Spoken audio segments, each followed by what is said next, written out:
ആകാശവാണി. ത്രിഭുവൻ സഹകാരി സർവകലാശാല ബിൽ 2025 ലോക്സഭ പരിഗണിച്ചു.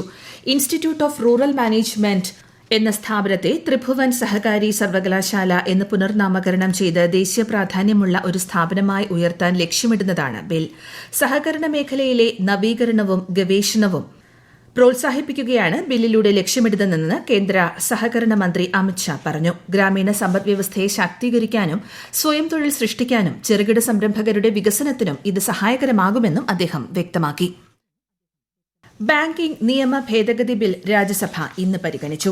Bank account നോമിനികളുടെ എണ്ണം 1 നിന്നും 4 ഉയർത്തുന്നതുൾപ്പെടെയുള്ള പരിഷ്കാരങ്ങളാണ് ബിൽ മുന്നോട്ട് വയ്ക്കുന്നത്. ബാങ്കുകളുടെ ഭരണനിർവഹണം സുഗമമാക്കുന്നതിന് ബിൽ സഹായിക്കുമെന്നും ചർച്ചയിൽ പങ്കെടുത്ത് ഭരണപക്ഷ എംപിമാർ പറഞ്ഞു.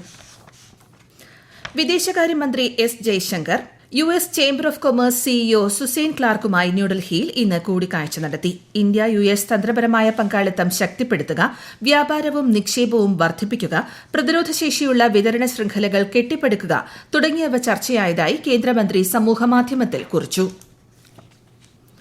റഷ്യ യുക്രൈൻ വെടിനിർത്തൽ നടപ്പിലാക്കണമെങ്കിൽ തങ്ങളുടെ മേലുള്ള പാശ്ചാത്യ ഉപരോധങ്ങൾ പിൻവലിക്കണമെന്ന് റഷ്യ. കരിങ്കടൽ മേഖലയിലെ വെടിനിർത്തലിന് റഷ്യയും യുക്രൈനും ധാരണയായതായി അമേരിക്ക അറിയിച്ചതിന് പിന്നാലെയാണ് റഷ്യൻ തീരുമാനം. എന്നാൽ ഉപരോധ വ്യവസ്ഥയിൽ മാറ്റം വരുത്തണമെങ്കിൽ യുക്രൈനിൽ നിന്നും എല്ലാ റഷ്യൻ സൈനികരെയും പിൻവലിക്കണമെന്ന് യൂറോപ്യൻ യൂണിയൻ അറിയിച്ചു. ദക്ഷിണ കൊറിയയുടെ തെക്ക് കിഴക്കൻ മേഖലയിലുണ്ടായ കാട്ടുതീയിൽ മരിച്ചവരുടെ എണ്ണം 24. 3000-ലധികം പേരെ പ്രദേശത്ത് നിന്നും ഒഴിപ്പിച്ചതായി ദക്ഷിണ കൊറിയൻ സർക്കാർ വ്യക്തമാക്കി. 17,000 ഹെക്ടറോളം വനഭൂമി കത്തിനശിച്ചു. ഏകദേശം 5,000 സൈനികരെയാണ് രക്ഷാപ്രവർത്തനത്തിനായി വിന്യസിച്ചിട്ടുള്ളത്. പസഫിക് ദ്വീപ് രാജ്യമായ പാപ്പുവ ന്യൂഗിനിയയിൽ ഫേസ്ബുക്ക് നിരോധിച്ചു. വിദ്വേഷ പ്രസംഗം, അശ്ലീല സാഹിത്യം, തെറ്റായ വിവരങ്ങൾ എന്നിവ നിയന്ത്രിക്കുന്നതിന്റെ ഭാഗമായാണ് നടപടി. അഭിപ്രായ സ്വാതന്ത്ര്യത്തെ അടിച്ചമർത്താൻ സർക്കാർ ശ്രമിക്കുന്നില്ലെന്നും ദോഷകരമായ ഉള്ളടക്കത്തിൽ നിന്നും പൌരന്മാരെ സംരക്ഷിക്കേണ്ട ഉത്തരവാദിത്തമുണ്ടെന്നും പാപ്പുവ ന്യൂഗിനിയ ആഭ്യന്തരമന്ത്രി പീറ്റർ സിയാമിലിലി അറിയിച്ചു. ദുബായിലെ ഇന്ത്യൻ തൊഴിലാളികൾക്കായുള്ള പുതിയ ഇൻഷുറൻസ് പദ്ധതിക്കും ഡിജിറ്റൽ സാക്ഷരതാ പരിപാടിക്കും തുടക്കമായി. ഇന്ത്യൻ കോൺസുലേറ്റ് ജനറലിന്റെ നേതൃത്വത്തിൽ ദുബായ് നാഷണൽ ഇൻഷുറൻസ് ആണ് പദ്ധതി ആവിഷ്കരിച്ചത്. 2025 ഏപ്രിൽ 1 മുതൽ ഇത് പ്രാബല്യത്തിൽ വരും. വിഴിഞ്ഞം അന്താരാഷ്ട്ര തുറമുഖ പദ്ധതിക്കായി അനുവദിക്കുന്ന വയബിലിറ്റി ഗ്യാപ് ഫണ്ടിന് കേന്ദ്ര സർക്കാർ വിഹിതമായ 817.8 കോടി രൂപ സ്വീകരിക്കാൻ സംസ്ഥാന മന്ത്രിസഭായോഗം തീരുമാനിച്ചു. ഇതിന് സംസ്ഥാന സർക്കാർ നെറ്റ് പ്രസന്റ് വാല്യൂ വ്യവസ്ഥയിൽ തുക തിരിച്ചടയ്ക്കണമെന്ന് കേന്ദ്ര സർക്കാർ നിഷ്കർഷിച്ചിട്ടുണ്ട്. ആശ്രിത നിയമന വ്യവസ്ഥകൾ പരിഷ്കരിക്കാനും മന്ത്രിസഭായോഗം തീരുമാനിച്ചു. വയനാട് ഉരുൾപൊട്ടൽ അതിജീവിതർക്കുള്ള പുനരധിവാസ ടൌൺഷിപ്പിന്റെ ശിലാസ്ഥാപനം മുഖ്യമന്ത്രി പിണറായി വിജയൻ നാളെ നിർവഹിക്കും.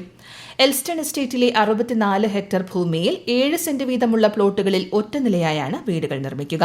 3 ദിവസത്തെ സന്ദർശനത്തിനായി നാളെ വയനാട്ടിലെത്തുന്ന പ്രിയങ്ക ഗാന്ധി MP ചടങ്ങിൽ പങ്കെടുക്കും. അതേസമയം പുനരധിവാസ പ്രവർത്തനങ്ങൾക്കുള്ള പണം ഈ മാസം 31-നകം കൈമാറണമെന്ന് ഹൈക്കോടതി കേന്ദ്രത്തോട് നിർദ്ദേശിച്ചു.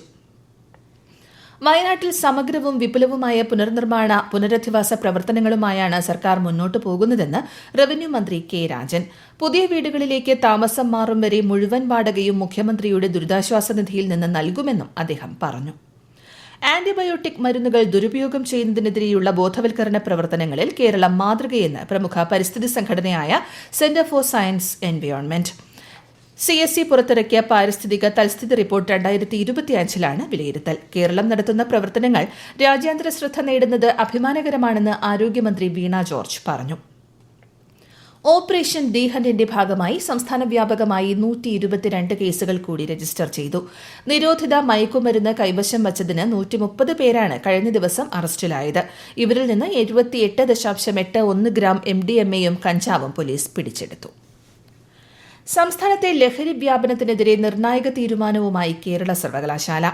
സർവകലാശാലയ്ക്ക് കീഴിലുള്ള കോളേജുകളിൽ അഡ്മിഷൻ നേടണമെങ്കിൽ വിദ്യാർത്ഥികൾ ലഹരി ഉപയോഗിക്കില്ലെന്ന് സത്യവാങ്മൂലം നൽകണമെന്നാണ് നിർദ്ദേശം. ഇന്ന് ചേർന്ന സർവകലാശാല സെനറ്റ് യോഗത്തിലാണ് പ്രഖ്യാപനം. എല്ലാ അഫിലിയേറ്റഡ് കോളേജുകളിലും സൌഹൃദ ക്ലബ്ബുകൾ സ്ഥാപിക്കുമെന്നും ലഹരി വിരുദ്ധ ക്യാമ്പസുകൾക്ക് അവാർഡ് നൽകുമെന്നും സർവകലാശാല അറിയിച്ചു. പ്രത്യേക വാർത്താ ബുള്ളറ്റിൻ കഴിഞ്ഞു. അടുത്ത വാർത്താ പ്രക്ഷേപണം നാളെ രാവിലെ 6:45.